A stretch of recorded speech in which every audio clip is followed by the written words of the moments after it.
And final NBA topic. So the Mavericks, the Dallas Mavericks, and the LA Clippers faced off last night.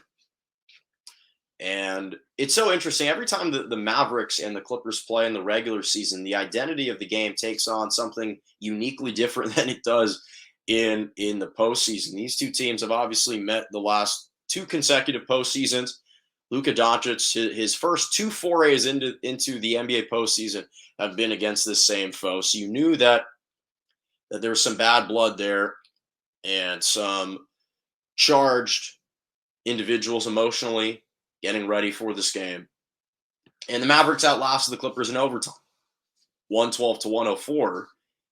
And let me first say that three-pointer by Paul George, where he caught it with 1.1 seconds, turned in the corner, got his feet behind the three-point line, got the shot off with about point 0.10, if not less, seconds remaining on the game clock. And there was about like 2 inches of space in between his fingertips, if not smaller, between his fingertips and the ball.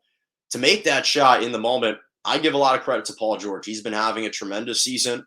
The season as a whole for the Clippers has been remarkable. The job that Ty Lue has done, he is further substantiating and supporting why he's one of the best coaches in the NBA. He's proving it. Wasn't just a byproduct of LeBron. So major credit to the Clippers, 10-8 right now. They're the fifth seed just behind the Mavericks. But here's the interesting thing about Dallas. And I actually admired Mark Cuban for trading for Kristaps Porzingis at the time that he did. Because at that moment, we were looking at the Dallas Mavericks and saying, okay, this team's got some interesting pieces. What's their future? What's their direction? And for the last couple of seasons, we've been left seeking a lot more. We've been left searching for something to grasp onto outside of Luka Doncic, who again has been sensational this year, 25 points, 8 rebounds, 8 assists. He had 26, 9, and 9 last night. He's never going to be the problem. The problem was, could Kristaps Porzingis play up to his New York Knicks days? And if so, could that lead the Dallas Mavericks anywhere? And what we've seen for the last 2 years is that it couldn't, because Kristaps Porzingis hadn't played up to his level of expectations. But this year has been different.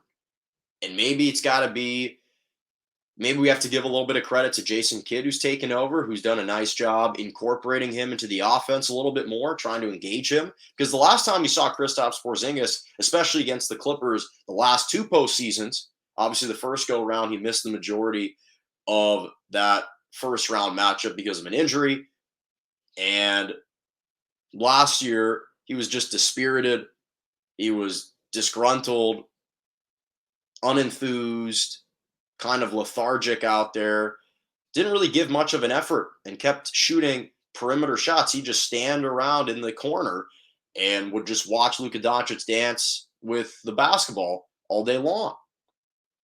And last night wasn't the case. 31.7 rebounds, but he was 10 for 10 from the free throw line.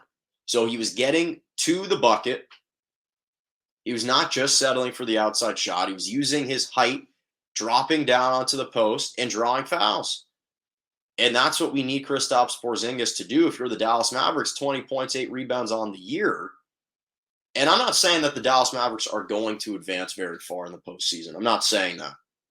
But I do think that if they have any chance whatsoever, it all hinges on Kristaps Porzingis and whether he can actually buttress and support Luka Doncic. That's the question. I like Tim Hardaway Jr. Jalen Brunson is doing a nice job this year. Obviously, Dorian Finney-Smith. I like some of the pieces that they have. Maxi Kleba. But Kristaps is the guy. Can he be the difference maker? And that's something that the Mavericks have been searching for. I think Jason Kidd is activating him a little bit more, just like he did when he was the head coach of the Milwaukee Bucks. He did a nice job kind of helping Giannis emerge that season as well. But Dallas is an interesting team. They're the fourth seed right now at 10-7, and we're still unsure is this core of Luka and Kristaps enough? Luka certainly is. Kristaps had been inconsistent. He hadn't shown it every single night. Now we're starting to see it a little bit more. So I think that was a big time performance by him yesterday, just to show, hey, listen, I can still be a 30-point a game, a night type of guy when called upon. And I'm going to be interested and not disinterested in the NBA season. And I thought that Kristaps Porzingis was a difference maker last night, and he's going to have to be the difference maker for Dallas this year if they're going to advance and accomplish anything. Because we've seen, as astonishing as Luka Doncic can be, as magical as he can be individually, it gets you to game 7, of the first round. It doesn't quite get you over the top. And that's when they need Luka Doncic. That's when they need in a game 6 when you're up 3-2. That's when you need Kristaps Porzingis to drop 30 points and win you a basketball game. That's what he did yesterday. Big time win for the Mavericks on the road.